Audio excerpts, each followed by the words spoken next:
Halo guys, kali ini aku mau mereview sebuah CPU cooler diskonan dengan harga di bawah Rp200.000 dari brand GameX, tipenya Gamma 500. Kelebihan cooler ini adalah jumlah heatpipe-nya yang ada 5. Sayang, cooler ini belum support Intel LGA 1700. Penampakannya bisa dilihat di boxnya ini, ada 3 opsi warna berbeda, yang artinya cooler ini bukan RGB tapi fixed color.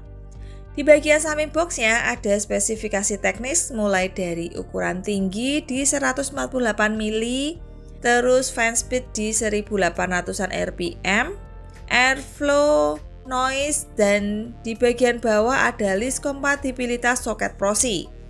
So langsung aja kita unboxing.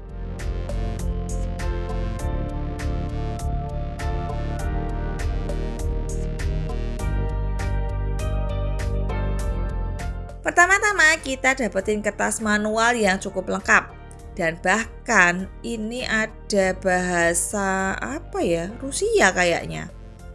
Terus kita dapetin sebuah thermal paste kecil model suntikan yang sepertinya lumayan oke. 25% silver dan thermal conductivity 7.5 watt per meter Kelvin. Sayangnya kita nggak dapetin spatula buat meratakan di proxy. Lanjut, ini ada bracket plastik hitam untuk mobo Intel yang sudah ada kaki-kaki pengunci terpasang.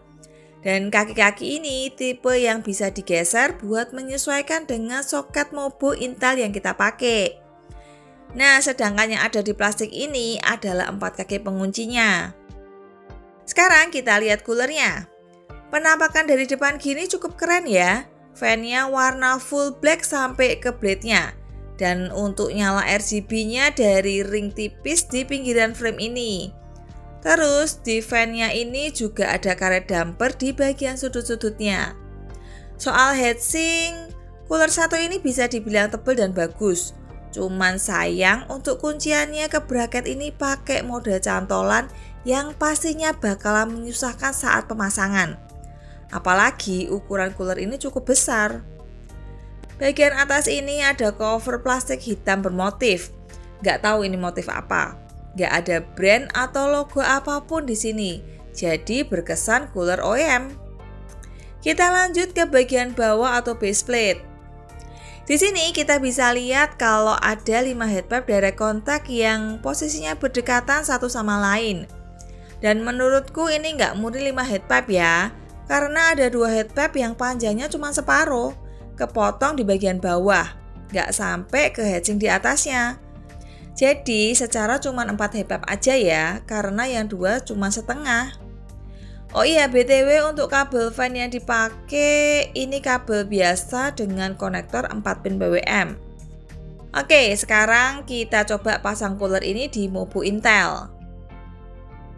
Nah, yang aku pakai buat praktek adalah mobo Intel soket 1150. Dan pertama-tama kita pasang bracket plastik ini. Pastikan keempat kaki-kaki masuk dengan pas ke lubang di mobo.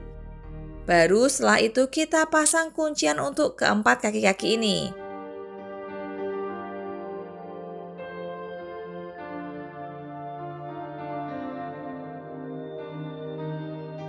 Setelah itu kita apply thermal paste. Dan untuk pengetesan ini aku pakai Deepcool Z5.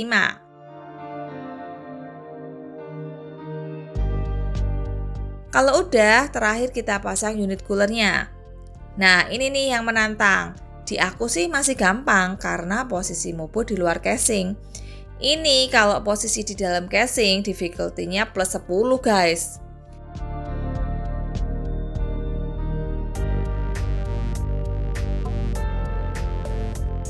Anyway, di mobo MATX kecilku ini saat dipasang RAM, cooler ini mentok mepet tanpa clearance. Bahkan RAM agak sedikit miring. Tapi yang penting masih bisa dipasang lah.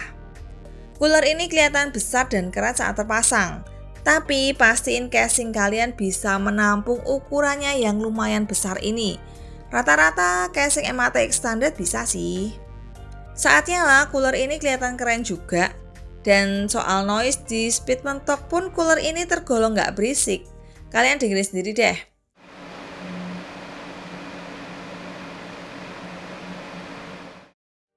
Kita lanjut ke sesi pengujian, dan PC yang aku pakai untuk tes seperti biasa. Prosinya AMD Ryzen 7 1700.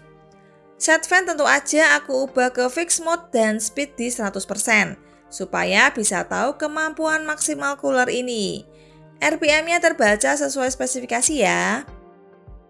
Pertama kita tes di Webframe Benchmark Stability Test. Di tes multicore singkat ini, GeMax Gamma 500 mendapatkan hasil suhu prosi di 43,5 derajat Celcius.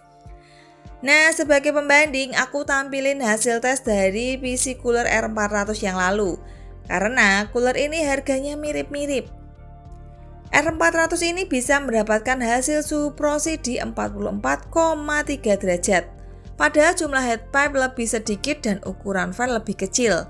Harusnya Gamma 500 bisa jauh lebih adem, tapi ini cuma selisih sedikit. Jadi kita coba tes di Cinebench R20 dengan loop 5 menit. Di sini dengan CPU package power 80-an watt, Gamma 500 bisa menahan suhu prosiku di 49,1 derajat Celcius.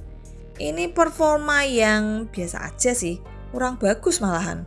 Karena kalau kita bandingin sama R400, justru suhu prosi yang didapatnya lebih rendah, yakni di 48 derajat pas. Padahal secara spek jelas kalah. Nggak ada yang salah dengan pemasangan, dan aku pun coba buat ganti fan-nya pakai Arctic P12 Max yang merupakan fan kenceng dengan RPM dan static pressure tinggi. Minusnya tentu aja suara jadi jauh lebih berisik saat di set ke full speed. Oke, sekarang kita lihat performanya di tes yang sama, Cinebench R20. Dan hasilnya, Gamma 500 Fit Arctic P12 Max ini bisa menghasilkan bacaan suhu prosi yang jauh lebih adem, yakni 45,8 derajat Celcius. Ini bacaan suhu yang setara dengan CPU cooler terbaik di kelas 200 sampai 250 ribuan seperti ID Cooling SE214XT atau Deepcool AG400. Tapi sayang harus pakai Arctic P12 Max dan set di maximum speed, jadi ya nggak worth it.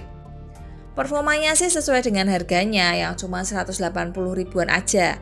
Tapi penampilannya oke, build quality juga oke, cuman mounting sistemnya aja yang aku nggak suka. Oke, jadi gitu aja review GeMax Gamma 500 ini. Jangan lupa like dan subscribe. See you!